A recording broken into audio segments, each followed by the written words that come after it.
Hey, everybody. This is The Van Show, and today we're talking to my friend, Max Brallier. Say What's up, hi, buddy? Max. How you doing? I'm doing all right. How you doing? I'm doing great. Hot dog.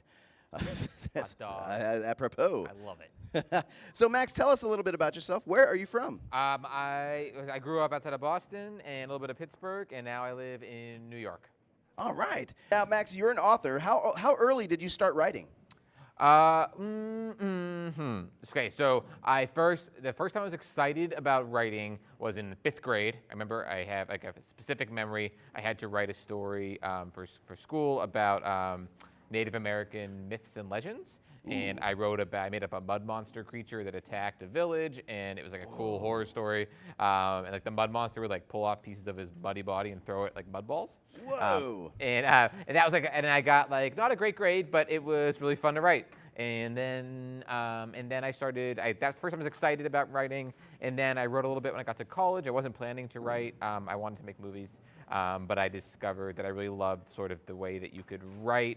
And it was all you. Like you didn't need anybody else's help. And I liked that. And then I started writing professionally when I was around probably 26 or so. Wow. Now, did you have anybody early on that helped encourage you, like a teacher, a parent, Parents, an adult? really. Parents.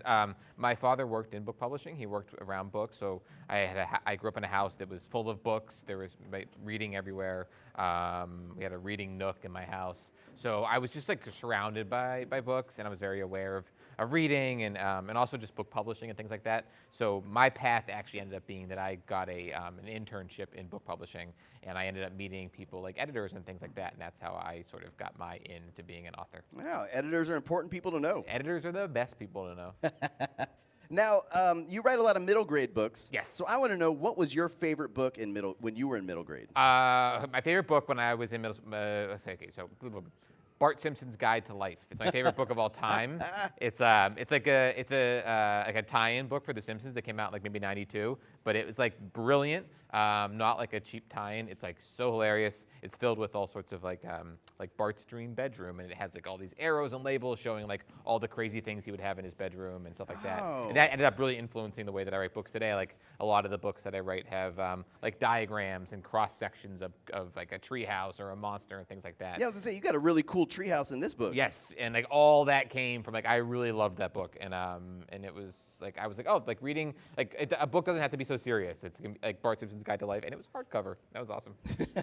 Awesome. All right, let's hear a little bit about this book. Last Kids on Earth. This is the Yes. third one in the series.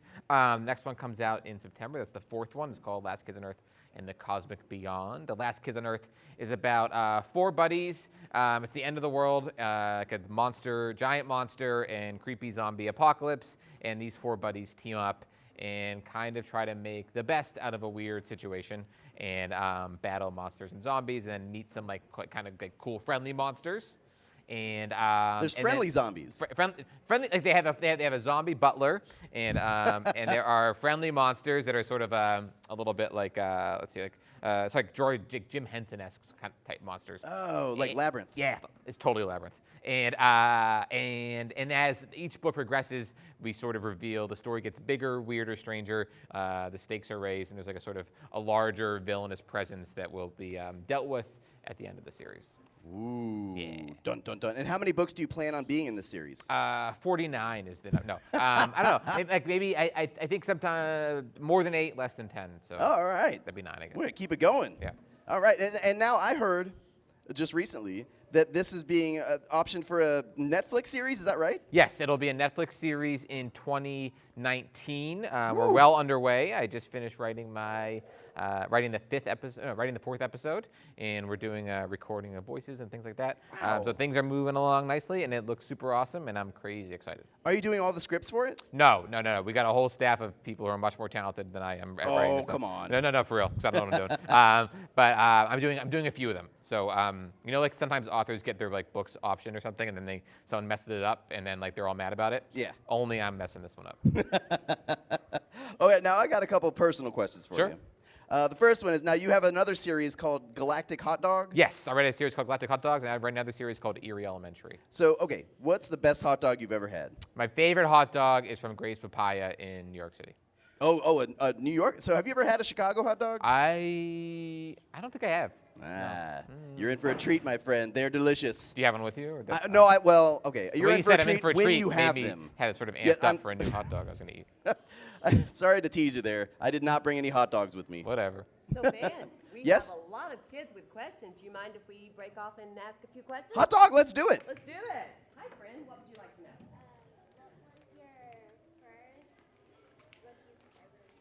The first book I ever made. So I get the first book that I sort of write many books at one time, and then they come out in different orders, so I kind of lose track. The first book I made was actually a zombie book for adults, and then I began to write like activity books and journal books and sticker books for Cartoon Network TV shows. I did one for Adventure Time, one for Regular Show, one for Steven Universe, one for Uncle Grandpa. Then I did a graphic novel for Pop Tropica. And then the first totally original kids book I did was Galactic Hot Dogs. And then shortly after that was Erie Elementary, and then Last Kids on Earth. Wow. Was that Pop Tropica book the one that Corey Merritt illustrated? Yes, yeah, Mystery of the Map. Yeah, we interviewed him last year. Corey's awesome. Awesome. All right, you had another question?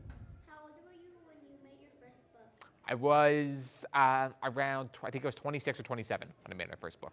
Of the ripe old age. The ripe old age. We got another question. What's your goal? Say it again? What's your goal? My goal, like my big goal? Like how many books you want to write? Oh, okay. Like my big goal is just like be happy and stuff like that.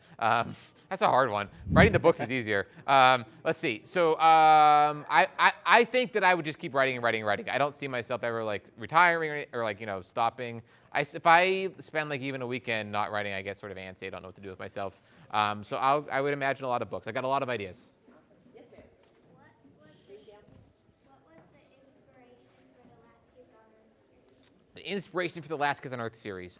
So it was a combination of things. I was sort of stuck. I wanted to write something of my own, and I kept trying to figure out like what people wanted to read and what books were selling. So I wanted to make a living being an author. And then I sort of like told myself to shut up, and I instead tried to write like just the book that I would have wanted to read when I was a kid.